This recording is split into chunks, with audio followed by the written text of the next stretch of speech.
కరీంనగర్ జిల్లా తిమ్మాపూర్ మండలంలోని మన్నెంపల్లిలో ఉప కాలువలకు తెల్లవారుజామున గండిపడింది. దాంతో ఒక్కసారిగా గ్రామంలోకి కాలువ నీరు చేరింది. కాలువ నీరు ఇళ్లలోకి రావడంతో సామగ్రి పూర్తిగా తడిసిపోయింది. కాలువ నీరు రోడ్లపైకి రావడంతో గ్రామం మొత్తం జలమయమైంది. రాత్రిపూట కాలువకు ఎక్కువగా నీరు వదలడంతో గండిపడిందని స్థానికులు చెబుతున్నారు.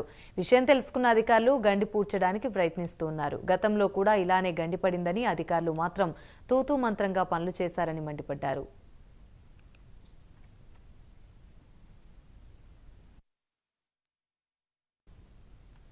ఇదే అంశానికి సంబంధించి మరిన్ని వివరాలు మా ప్రతినిధి రాజు అందిస్తారు. రాజు, యామ్ని కరీంనగర్ జిల్లా తిమ్మాపూర్ మండలంలోని మన్నెపల్లిలో కాల్వకి గండి పడడంతో ఆ ఇళ్లలోకి వరద నీరు చేరి ఆ గ్రామస్తులు తీవ్ర అవస్థలు పడుతున్నారు. తోటపల్లి ప్రాజెక్టు నుంచి నల్గొండ, మస్తపల్లి, మన్నెంపల్లి, పూరాండ్ల గ్రామాల మీదుగా చెంజర్ల వరకు ఈ సాగునీరు వెళ్తుంది.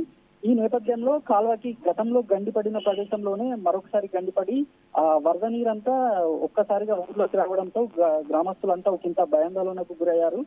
అంతేకాకుండా అకస్మాత్తుగా ఇళ్లలోకి చేరిన ఈ వరద నీరుతో తమ విలువైన సామాగ్రి మొత్తం తడిచి ముద్దైపోయిందని బాధితులు ఆవేదన వ్యక్తం చేస్తున్నారు. ఈ నేపథ్యంలోనే ఆ కాల్వకి గండిపడిన సమాచారం అందుకున్న ఇరిగేషన్ అధికారులు ఆ కాల్వలోని నీటి విడుదలను అయితే నిలిపివేశారని తెలుస్తోంది. మొత్తానికి గండి పడినప్పుడు మాత్రమే కాల్వకు మొక్కుబడిగా మరమ్మతులు చేస్తూ అధికారులు చేతులు దులుపుకుంటున్నారని, ఇప్పటికైనా శాశ్వతంగా పగడ్బందీ చర్యలు చేపట్టి తమ గ్రామాలను ముంపు నుంచి కాపాడాలని గ్రామస్తులు అయితే డిమాండ్ చేస్తున్నారు. యామిని. Right, thank you.